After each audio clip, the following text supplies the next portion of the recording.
আমিও হার্ডওয়ার্ক করেছি অনেক। মনে করেন ধরতে গেলে সকালে যেতাম, আমি ৩টা-৪টার দিকে বাসায় আসতাম, অনেক কাজ করতাম। এখনও ন্যাশনাল টিমে অভিষেক হয়নি, ডিরেক্ট ওয়ার্ল্ড কাপে আপনি ডাক পেলেন।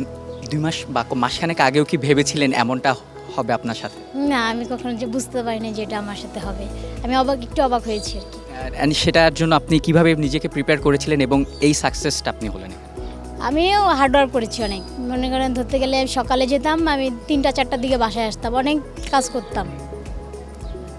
টিমে তো আপনাকে একজন হার্ড হিটার হিসেবেই বলা হচ্ছে। আপনি নিজের পারফর্ম দিয়েই টিমে জায়গা পেয়েছেন।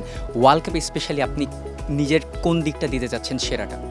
আমি যে মূলত ব্যাটসম্যান, আমি চাচ্ছি ব্যাটিং সাইডে আমি খুব ভালো করে, সাথে সাথে ফিল্ডিংটাও অনেক ভালো করার চেষ্টা করব।